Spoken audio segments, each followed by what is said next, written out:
Okay, guys. Today we are going to discuss, in my opinion, one of the most interesting topic.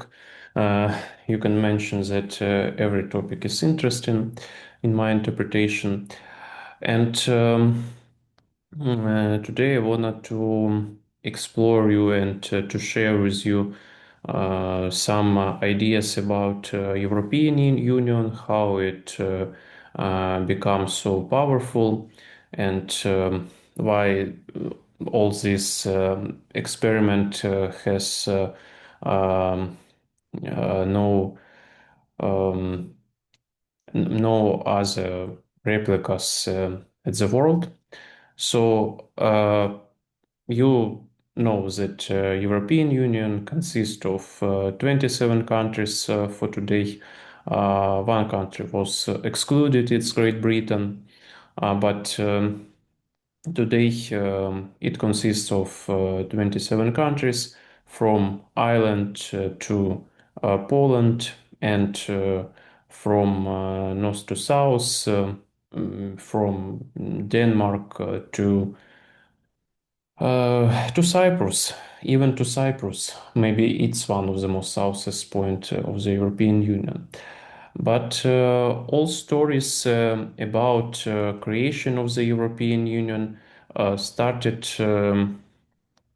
uh, before 20th century even, and it started like idea of European Union creation of some united Europe established in 17th century, and it was established by political philosophers because all European countries from all the period of time, I mean Western European countries first of all, they cooperated in some way. So they interchanged their knowledge, they exported and imported their knowledge, imported ideas of different countries. So you remember that Renaissance appeared in Italy but shared across the Europe. Also, it evaluate to North Renaissance, but this idea emerged in Italy and spread on other European countries, even reach in some way Ukraine. It is in Galicia region. Some architectural styles also were presented in that time. And there is no other example of some kind of unification. And of course, as you remember from my previous lectures, this unification is provoked by two main forces. First force is ancient philosophy and ancient world, ancient system. It includes Greek and Rome, and other system. It's Christian system that also impacted Europe a lot. And all these systems were combined and in some melting pot, and European Europe, like cultural, like ideological continent appeared. But when we move into nowadays, we should mention that European Union as a history of union started after World War II, when Europe was devastated in some way. And the one force that can help invest and rebuild Europe was the United States, and they proposed an idea of Marshall Plan.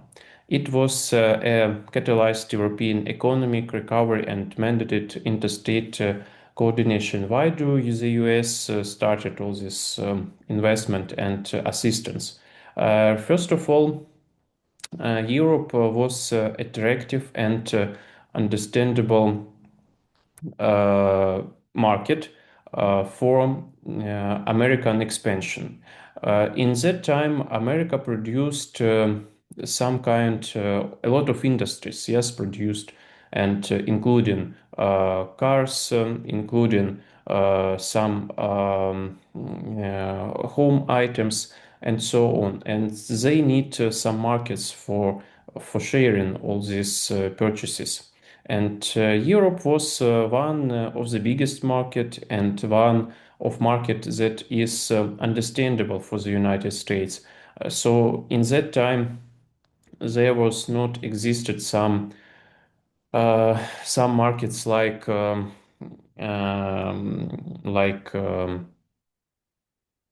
in Asia, China markets, they are not existed yet. So one real developed market that was in the world, it was European markets for US expansion. And in 1948, US started this program of assistance, economical assistance, first of all, that boosted European recovery and started a new page on European history. After that, um, in 1950s, uh, European forces started in some way um, mm, in some way contest between each other. For example, Germany after Nazis period was broken, but some forces, German forces, wanted to reboost their country and reboost relationships with other European country. And first and the biggest conquest was France for Germany.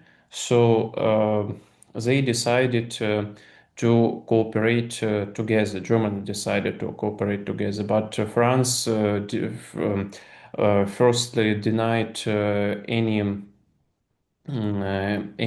trying of German to into cooperation, and even France has some vision of Europe without Germany.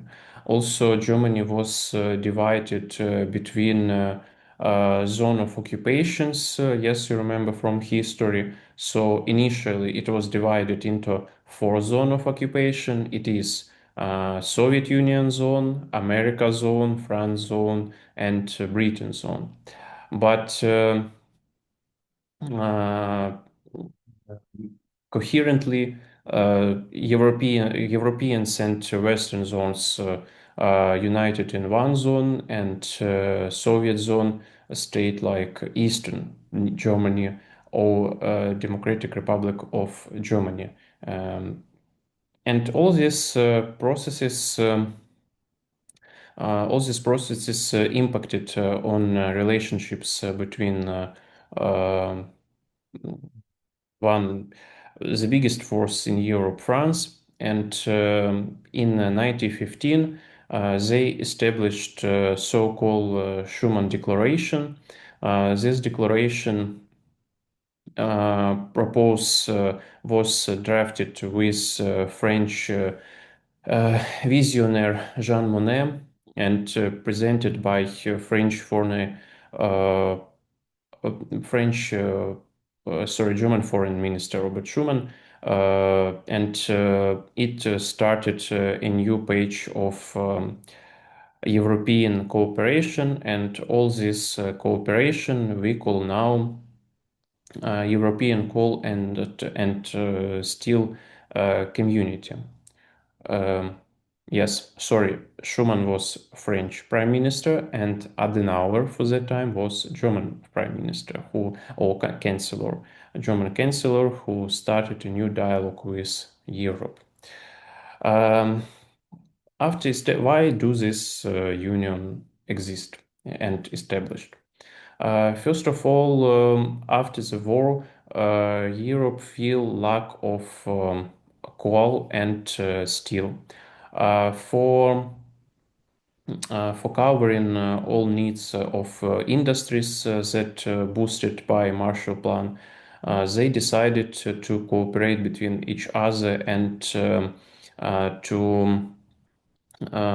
facilitate all import-export operation for to these purchases.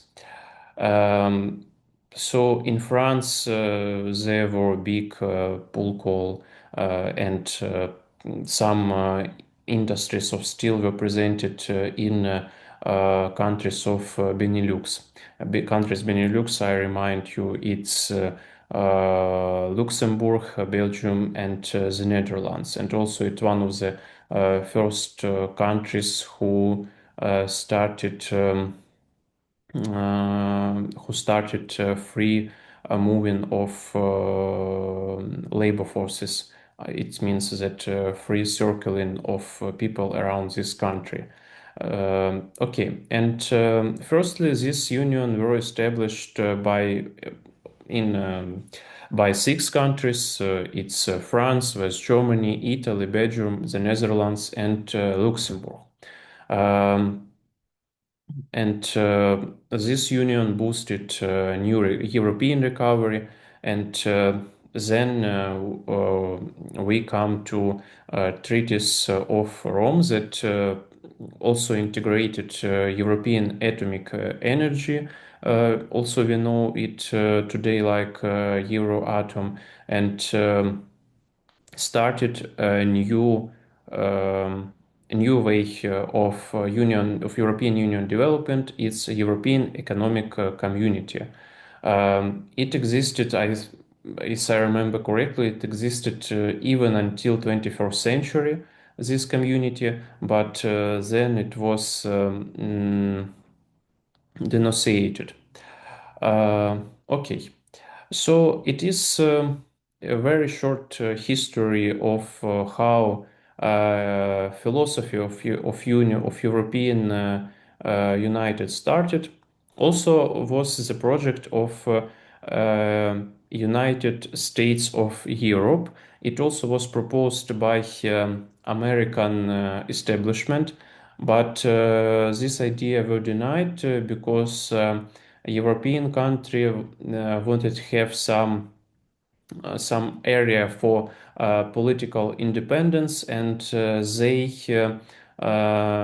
didn't want unite under one government as America first proposed. So some kind of uh,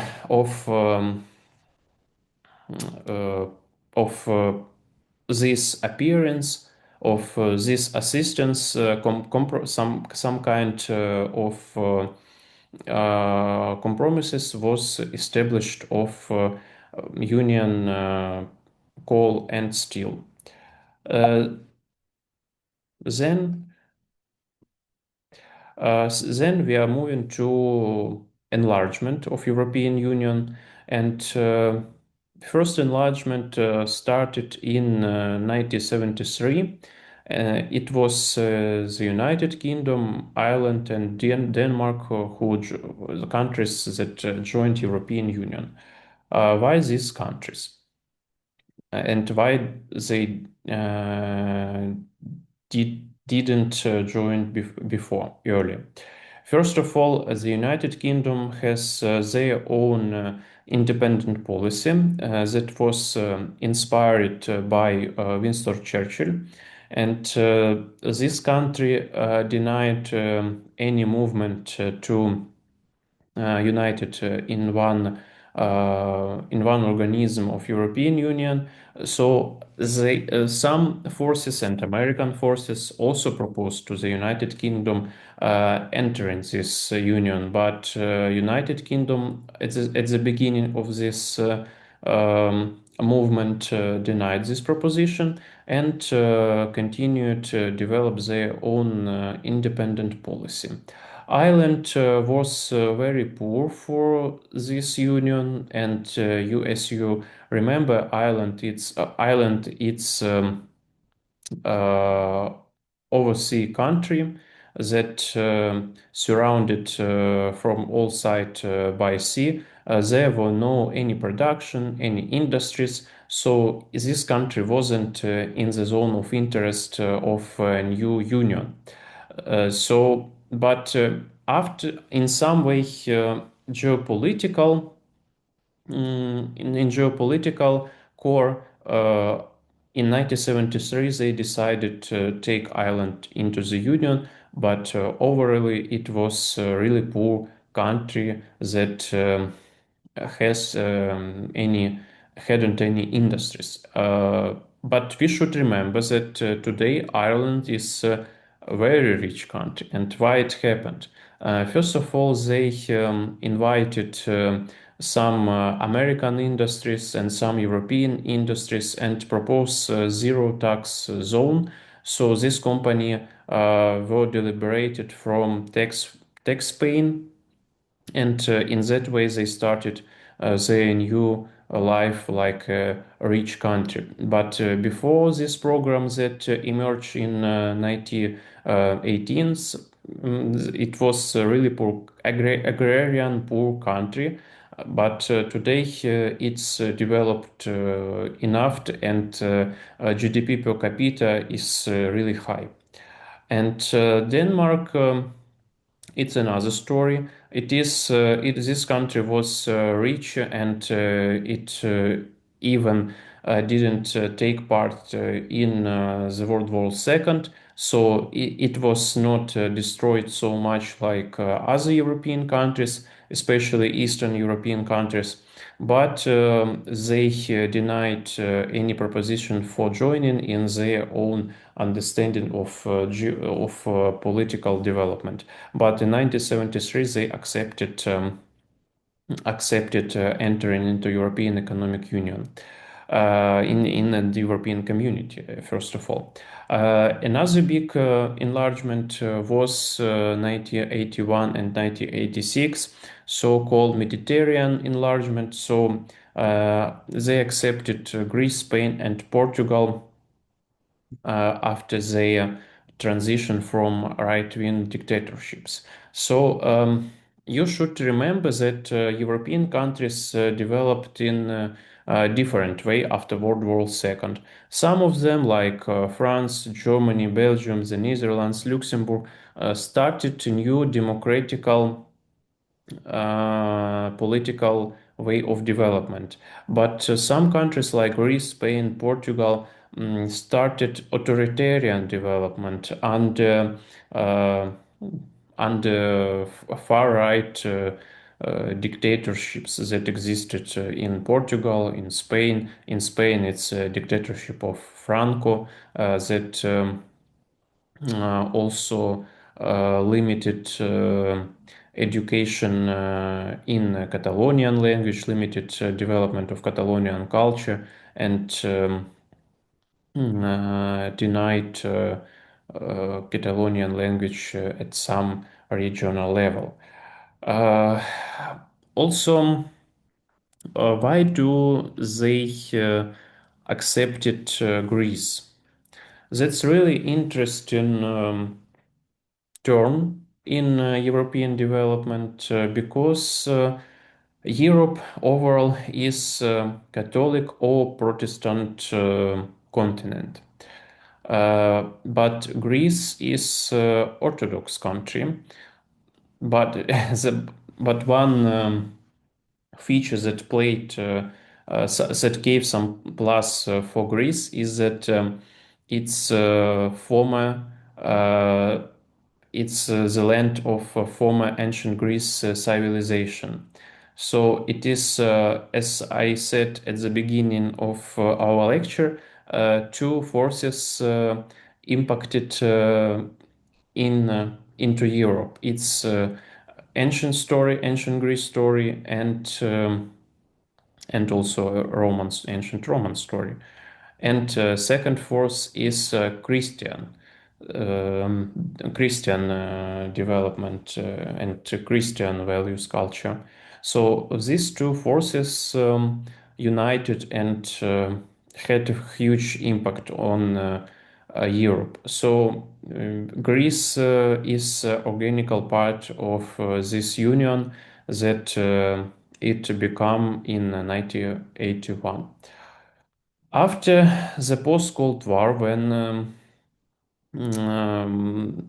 when USSR declined and Warsaw, the Warsaw Bloc also declined, uh, they started a new way of Europe joining. First of countries that joined were Austria, Finland, and Sweden. They joined the Union. So Sweden and Austria also after World War II were neutral countries, and it was impacted by some negotiation between Western countries and the USSR. It was like a buffer zone between Europe and Warsaw Bloc. So these countries could join Europe just after the USSR declined, and they did it. And in nowadays, you also remember the story of joining to NATO, Finland and Sweden, that also traditionally took some neutral position, but they did it in after invasion into Ukraine. Um, Also, another second big transformation occurred between 2004 and 2013 when the Union expanded eastward, bringing former Soviet bloc and Yugoslav states into the fold. So, first country that some nations joined in 2004.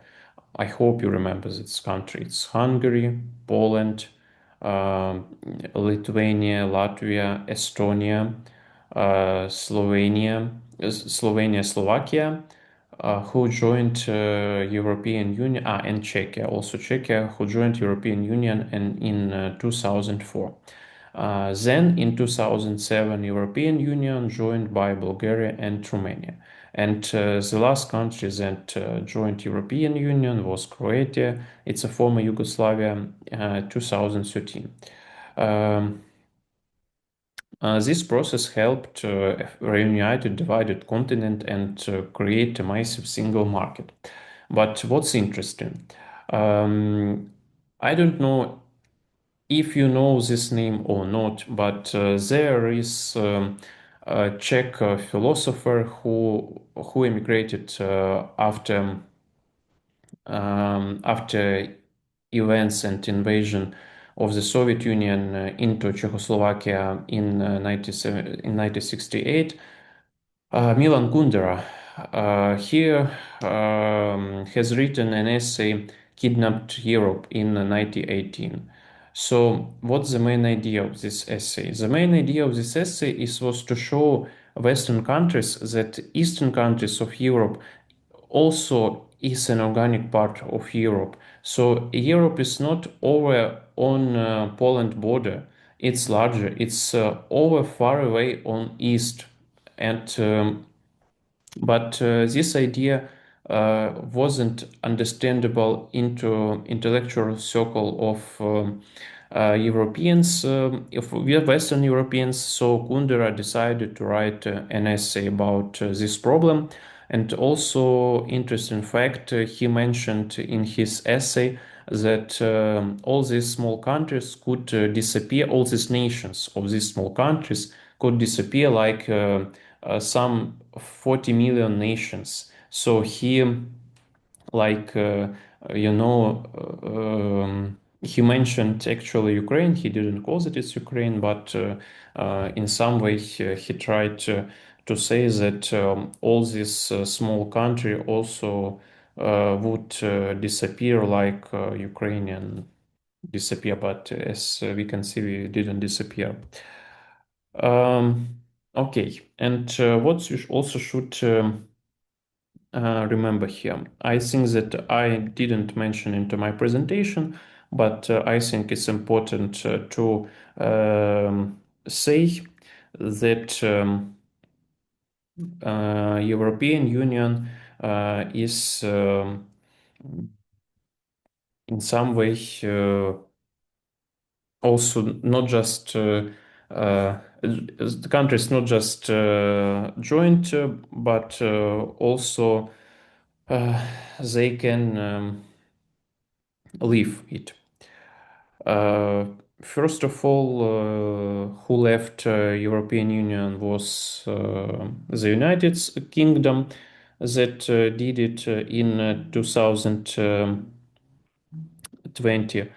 But there also exists some movement in Europe countries by far-right politics that also call for leaving European Union. So in some way, maybe you heard that some movement like Polexit exists, like Frexit, like Hanexit, yes, allusion to Hungary that wanted to exit European Union, and so on. So, in some way, there are some destructive movement in Europe that call for leaving European Union, but quite often all these movements are financed by Russia, and there is some alienation that investigators found. For example, French politics like Marie Le Pen and and her party also get some funding from Russia. But this story is really hard to investigate because of quite often they say all this alienation quite often when someone refers to this alienation you can hear that that's all conspiracy theory, so it means that it's something that couldn't exist in reality, but in reality we see that Russia invest into this far-right movement for destabilize situation in European Union. um, about some important document. So European Union, as I mentioned, really um, big institution that also consists of some documents that define policy of Europe. And first of this document, strategical document, is was established in 1986 and is called Single European Act. What it means? It committed member states to definitively completing the internal single market. It addressed institutional reform and expanded community powers in research and environment, laying the operational groundwork for a highly integrated economic zone without internal frontiers. Another important document that established free people movement is Maastricht Treaty. It's marked the definitive pivot from a purely economic community to a political union. It formally created the European Union, laid the groundwork for the single currency, introduced EU citizenship, and formally initiated a common foreign policy structure. So why do these documents are so important for European Union? First of all, they are important because they defined European policy and defined some aspiration of this policy. First of all, European Union as today is a political union, but before Maastricht Treaty, it overall was economic union. So what does it mean, economic union? For example, there are other economic union in the world like BRICS, like Shanghai Organization of Cooperation, like ASEAN, and in some ways they also try to integrate countries, to integrate legislative legacy, that integrated legacy, and to build in some way common economic market without deep political integration. But European Union is a single union in the world that moving further and introduced political unions that have political political government and have some organs that defined common European policy. But we should remember that all this integration can't exist without economic integration, first of all. But a fun fact that European Union is not military union, so it's firstly political union that trying to on some pillars, on some grounds like democratical development, human rights, try to build common markets and common political area for all countries' development. Also, I should maybe mention it.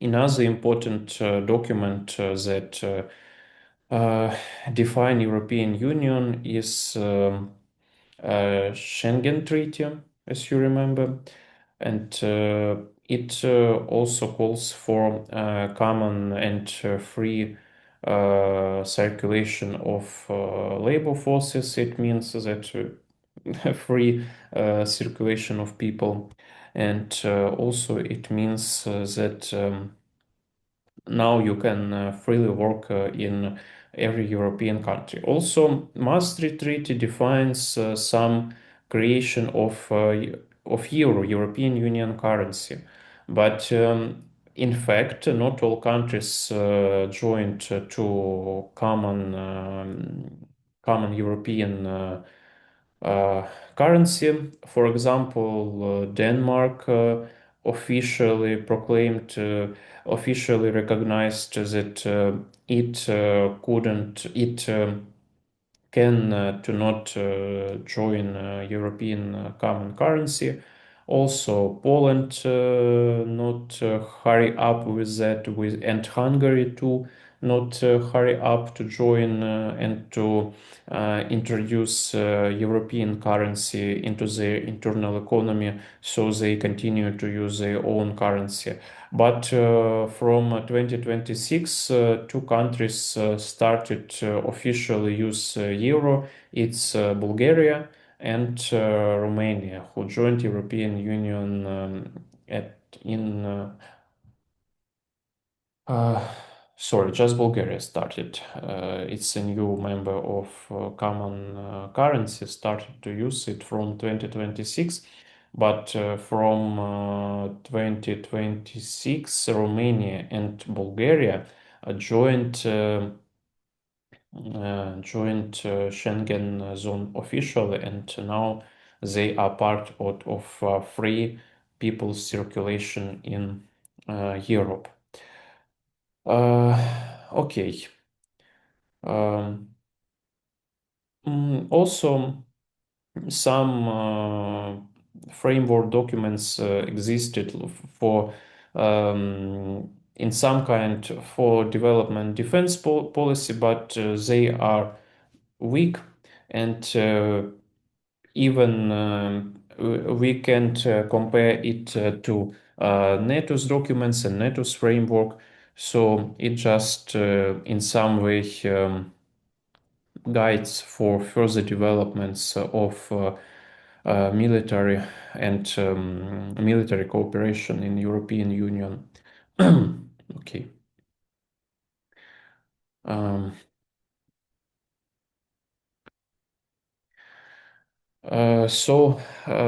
there are some pillars of external actions, yes, of common foreign policy that defined European Union today. First of them is the common foreign and security policy established by Maastricht Treaty, and it's also integrate member states, coordinate diplomatic positions, and adopt sanctions based on absolutely unanimity.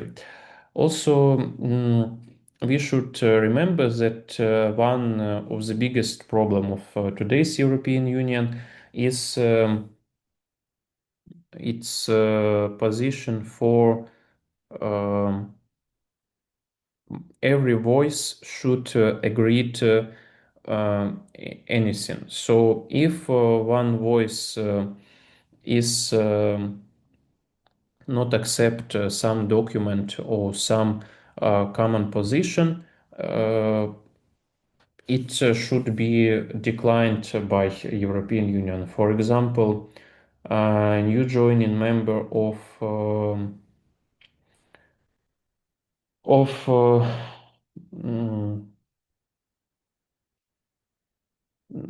one moment of for former Yugoslavia countries, but Balkan countries, yes, Balkan countries also confronted with some existed forces. For example, Germany wanted to see all Balkan countries in the Union, but France denied this idea due to the afraid of enforced migration from these countries and no possibility to manage all the cross-border circulation of purchases and people. So, if one voice is against something, all documents, all position should be cancelled and should be renegotiate in second way. And but come back to foreign policy. That's I think interesting for us, like international relations researcher. First of all, what does it mean? It means that European Union has their own foreign represents all over the world. So, for example, in Ukraine exists a European Union mission that also provides common European policy, but also you know that embassies of other countries exist in Ukraine, in other countries, yes, in external countries to Europe. So, for example, some countries, any European countries, presented in other countries. But there are some calls for unification of this policy and presenting European Union like one force, but some countries denied this proposition. And why these voices are mm, hearing, yes, so loud for unification of European foreign policy at all, because some global forces like China or like United States can aggressively act according to European Union, and for defend the forced defensing. Some voices propose totally unite all European policy and to be presented by one representative um, government that is acted in European Union and included all European countries. But now it's not realized, and I'm not sure that in next 10 or 20 years it will appear because, as I said, there are some movements that call for leaving European Union, and so it destabilized situation, and some negotiation about common European foreign policy could also rise all these voices for leaving European Union. Another interesting policy is the common security and defense policy. So this policy were established like a framework for civilian and military crisis management missions and allowing the EU to deploy forces sorry, across these all countries. But it's not work really good because why? Because it was established initially after Yugoslavian conflict, and first of all, the mission of European Union is to provide some peaceful and some civilian mission for helping local peoples survive and giving him assistance that they need. But that's not means that European Union will beat their united army, but there are also some um, calls and some negotiation about this topic. And today, as you heard, European Union try to um, augment, yes, to augment some fundings and some investments from European countries for for common European military forces, and some countries like Poland oppose to this idea because they want to develop their own forces without European Union umbrella. Why? In some way, Poland now is under far-right government that quite nationalistic, and some nationalistic government don't want to cooperate deeper in under the one umbrella.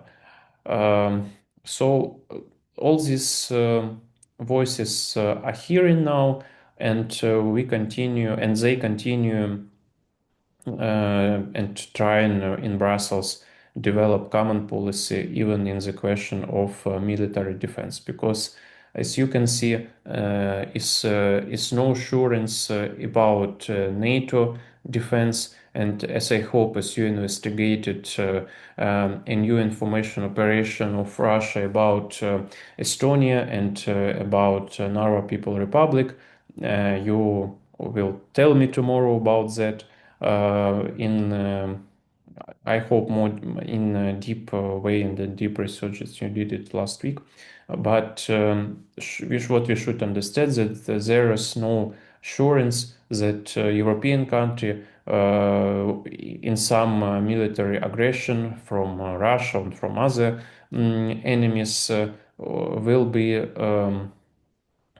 defended by NATO forces. Now they try to develop their own new European military architecture also within Ukraine, actually. So Ukraine is now in the center of this new policy of European military defense architecture. Um, okay, so another document that defined European external policy is the European External Action Service that serves as the European Union Diplomatic Corps. So they established overall 140 delegation and to conduct political analysis and supports coherent external action. So why do this mission exist? First of all, for uh, joint European voices, and these voices for better hearing European position in countries like China, US, and so on. Because when just Estonia says that they have some position, and they has their own statement on or view on some foreign policy actions. It's not heard by hegemons like US or China, but when one voice with 500 million people, with the biggest economy if it joined, this voice is hearing. Also, another interesting fact about European Union cooperation is that they have common policy in electronic supplement. So all this using on iPhone of Type C, yes, it's that impacted you directly. All this started off Apple using Type C is European policy about environment protection that for reducing cable production. Um, okay, I even repeat it in Ukrainian because I hope it's interesting for you. Тобто навіть те, що ви зараз використовуєте на айфонах не Lightning, а Type-C, це було теж покликано європейською спільною політикою до використання кабелів, і вона покликана зменшити виробництво кабелів і зменшити таким чином pollution, та забруднення. Окей. Let's move in.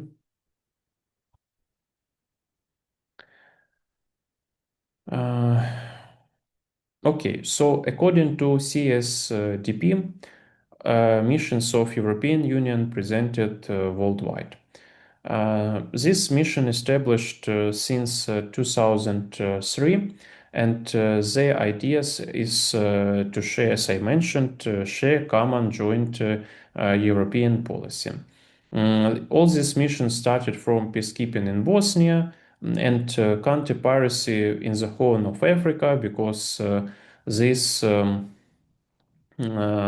some ships were attacked regularly by pirates, and for preventing these actions, they started this mission EU AVFOR.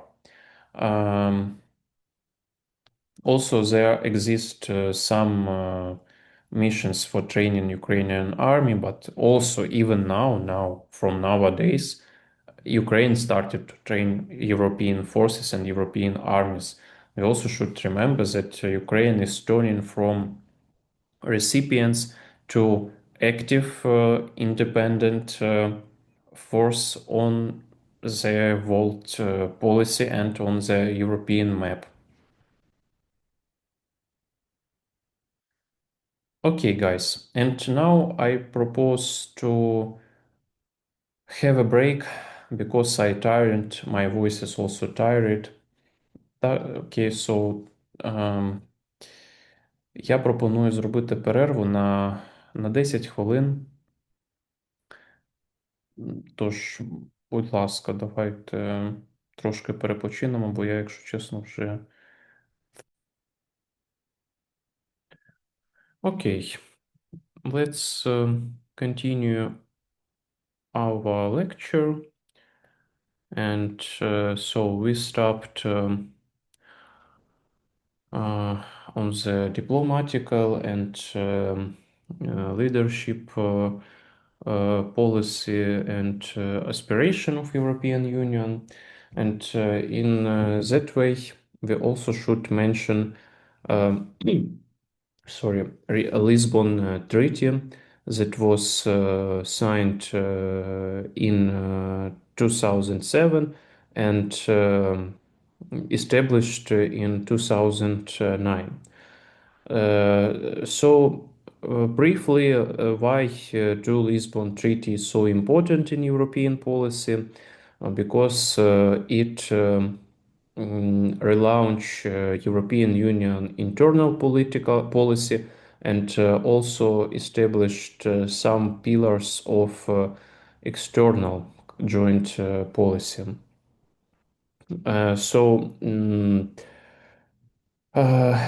And currently, the High Representative government is one of the organ of European Union one of the department of European Union that today is occupied by Kaja Kallas, and it is like so-called chair of for the Foreign Affairs Council. Yes, so in some way this department, yes, this department aim of this department is to cooperate all countries in common foreign policy and to share this policy with external stakeholders.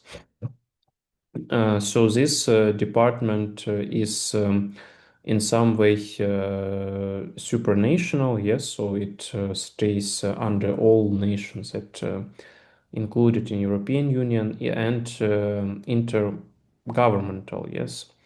So today it's not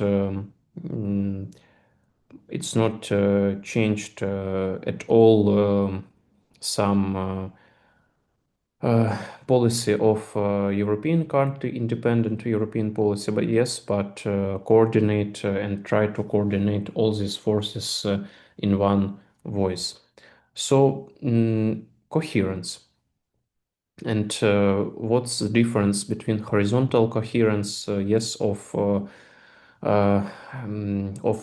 joint policy and vertical coherence? In some way, uh, alignment at the Brussels level remains structurally contested. So the division of competences between the supranational commissions that hold an authority over trade and climate in the Intergovernmental Council creates persistent institutional rivalry and overlapping mandates. So some departments and some structural organization of European Union, they state not their policy are not alignment in some way, and in some questions it could lead even to rivalry and to overlap in some functions.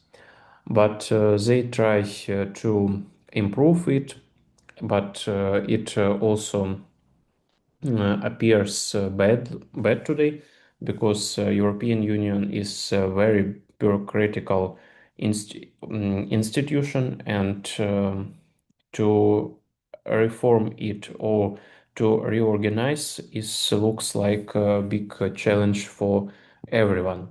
And vertical coherence. Its alignment between Brussels and 27 national foreign policy is elusive. The unanimity requirement in CFCP treaty means a single member state can paralyze the entire apparatus, as seen with Hungary repeated blocking of Ukraine-related decisions. So it means that all this bureaucracy lead us to some policies that should be unanimity, as I mentioned it before the break, and it creates some obstacles for adopting some decision, even for assistance to Ukraine, as we can see that Hungary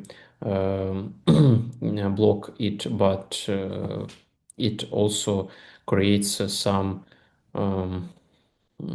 some problems for European joint policy.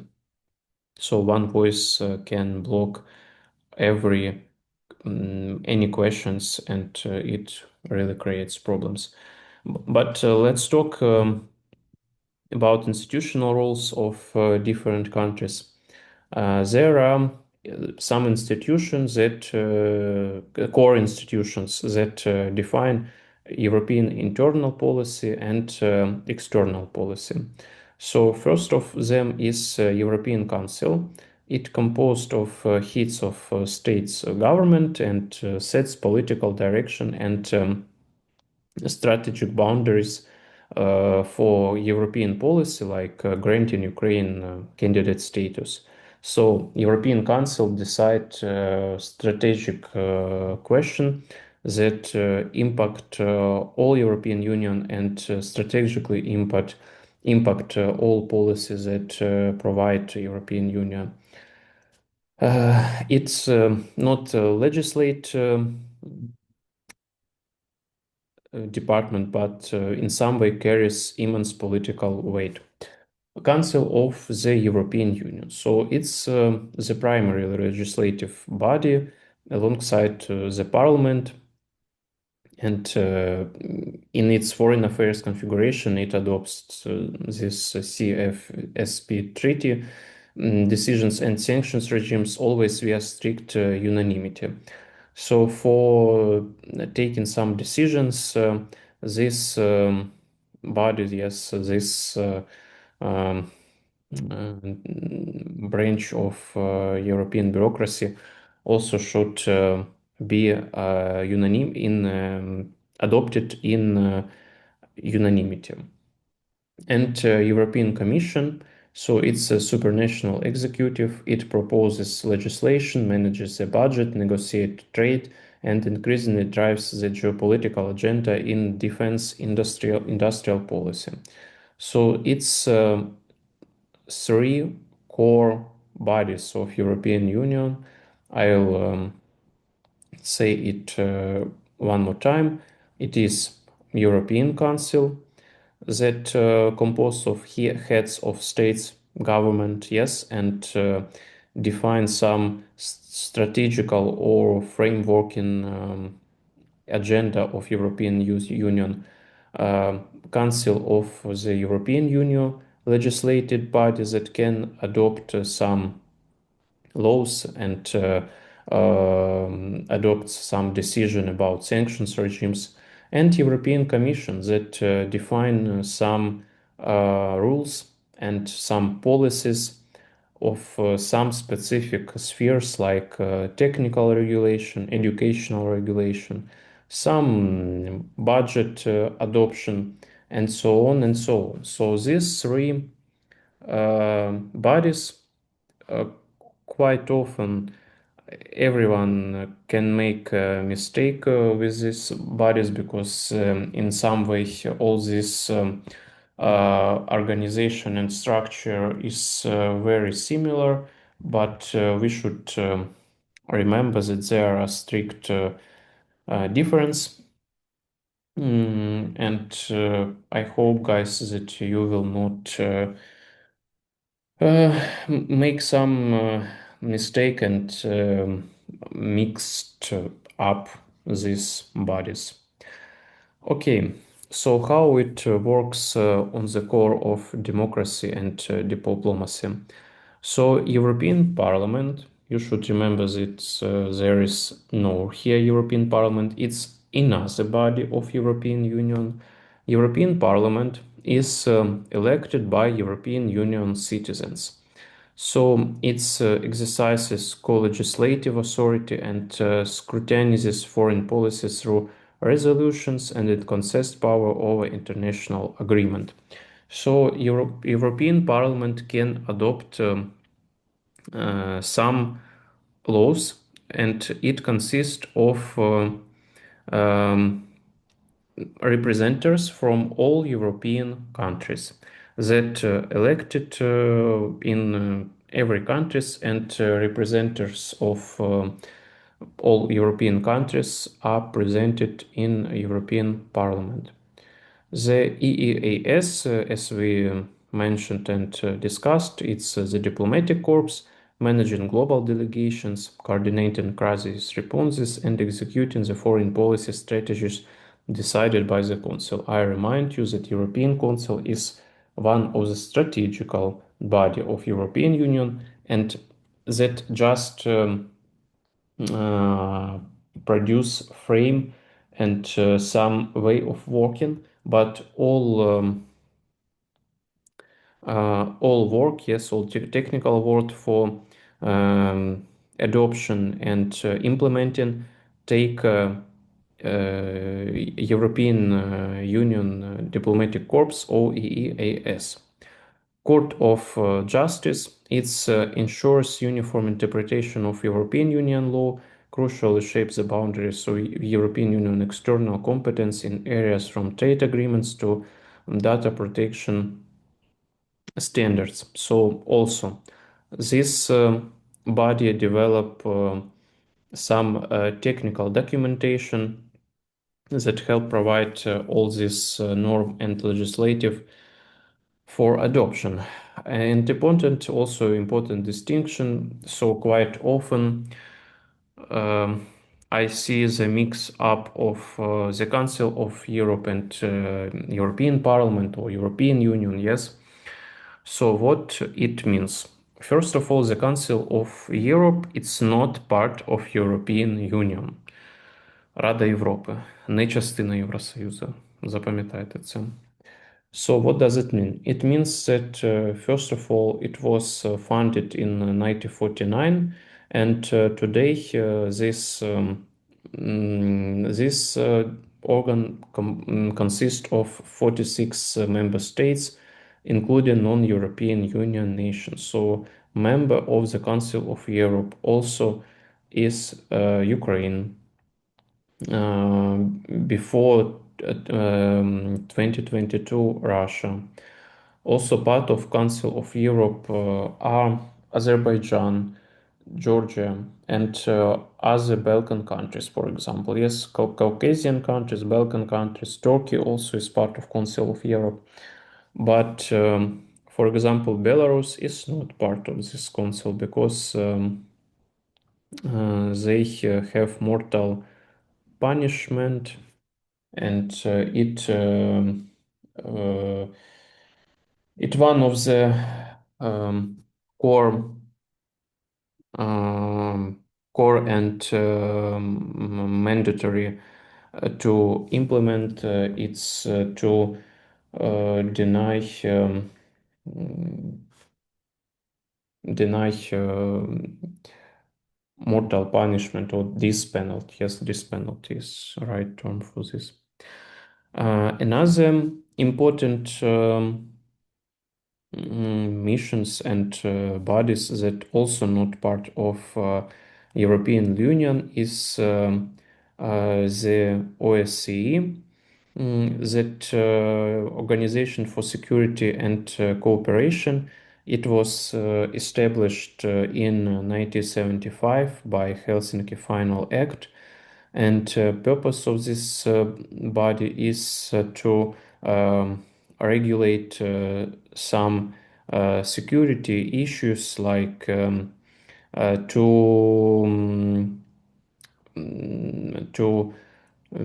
review under the elections. So you can hear quite often that OSCE missions presented in some countries during elections like Ukraine, like Caucasian countries. Yes, so they are observer for democratical elections. Also, idea of this body is to uh, develop and coordinate some security issues of all Europe countries, not just Ukrainian countries, and to coordinate all steps and actions together with countries from European continent. So Russia mission also was presented in this body, but it was excluded from 2022 after full-scale invasion in Ukraine. But these missions, in some, I can say that this very important body for Europe security, but they developed and established some policies that help coordinate in some legislative framework actions of European countries. Also, they observe observer of military actions. So during a low intensity conflict in Ukraine, in Donbass, yes, they also were observer of for military actions. But when full scale invasion started, they left this region. And also ceasefire is also in their competence, so they observing for keeping ceasefire um, by sides in the war. Okay, some intellectual frames also important for European Union. So some frames of Europe and how it exists, as I mentioned, were developed even in 17th century. We can heard some uh, Saint Pierre Abbey, who was the first who described how Europe could exist like one body. But in 20th century and really closer to us is the concept of Francois Duchesne, suggesting the European community could exercise influence via economic interdependence, contractual politics, and social values rather than military forces. So, what does it mean? It means that at the beginning of some negotiation, some conversation about European Union unification and European Union creation. So there are forces that call for, first of all, political union, not military union, and it shapes today's European policy that we have now, pluralist turn. So it's reflected the détente era and the shift toward relying on equality, justice, and tolerance to shape international outcomes. So it means that at the core of European Union and in the Lisbon Treaty that were introduced in 2009, there are some uh, core pillars that describe European Union. As we mentioned during our lecture about cultural values and how it shape nations, we mentioned that some difference between understanding of values that exist in European Union and values that exist in European or in Ukrainian law. Yes, in Ukrainian law about cultural and um, spiritual inspiration of Ukrainian. But there are these values like human rights, like democracy, that shape Europe, and this all shaping started even before Lisbon Treaty. They also started in 20th century. So why do we should be united? It's the main response for all this inspiration and realist rebuttal. So Hedley Ball argued civilian power was a contradiction in terms, stating that Europe's civilian influence was entirely conditional upon the hard military protection provided by the United States through NATO. So I think that it's quite understandable. Geopolitical turn. So in some way, when President of the European Commission became Ursula von der Leyen, um, so it's started some way of discussion and rupture pledging to lead a geopolitical commission. Yes. So Ursula von der Leyen started some policy that turned European joint policy from neutral to quite pro-European, even I say, and quite revile with other geopolitical forces like Chinese and so on. Joseph Borrell urged the EU to relearn the language of power, signaling a definitive pivot from pure norm diffusion to interest assertion, geoeconomic statecraft, and hard power readiness. So, maybe the main point for you guys is that all actions that surrounding us today in foreign policy, yes, they didn't started even from Russia invasion into Ukraine. I mean 2022. So now a lot of actions happened, and our world is not the same as was before, after Cold War stopping. It means that all this language of power, language of military forces, it started in some way before this invasion into Ukraine, and European Union is a good marker of that. So some voices for strong Europe started in 2019, and today it's over and overforced, especially invasion into Ukraine boosted all discussion about wider Europe should be powered and independent in their policy. And for us, there is also some positive moments that today, according to our experience in the war, they also invented us and recognize us like power that could be part of military and of future military union, and we are part of future military European architecture. And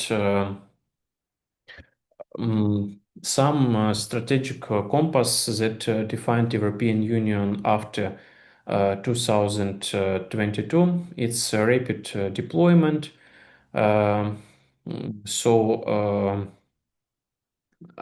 after Russia invasions, there are some discussion how European Union can give a response for um, any crisis. Yes, for example, crisis in Estonia or crisis with migrants that Belarus forced, yes, to cross Poland border.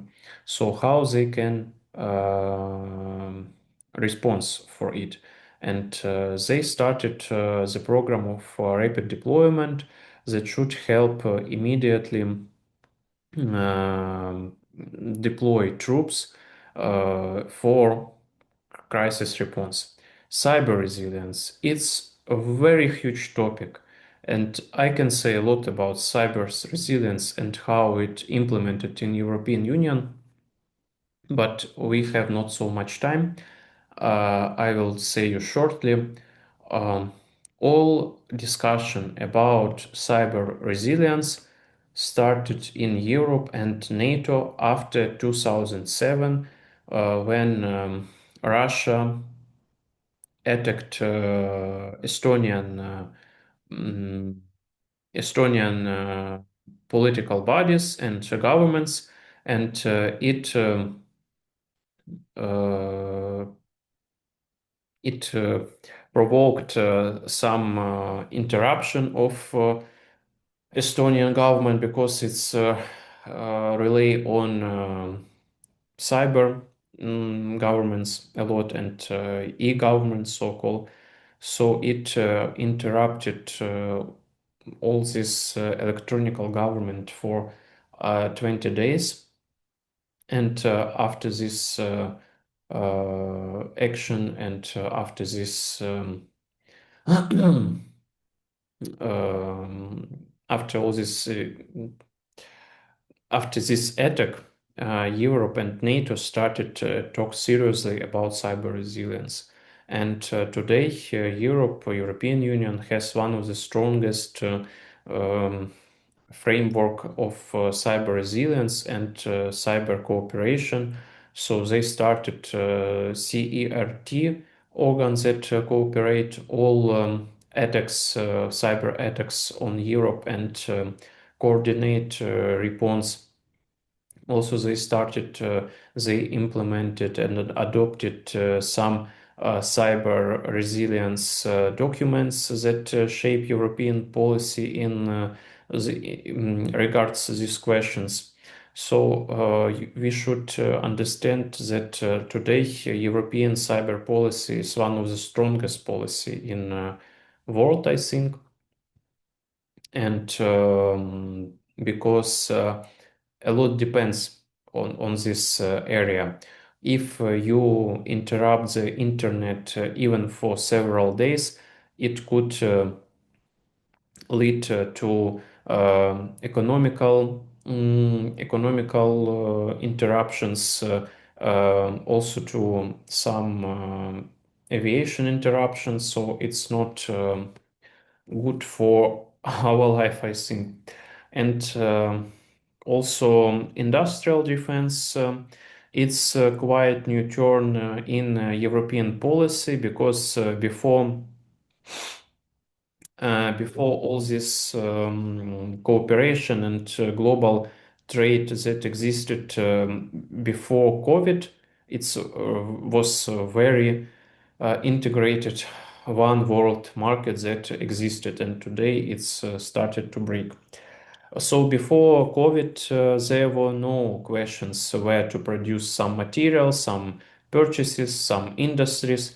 All these industries were placed out of Europe to China, to India, to other countries that are developing.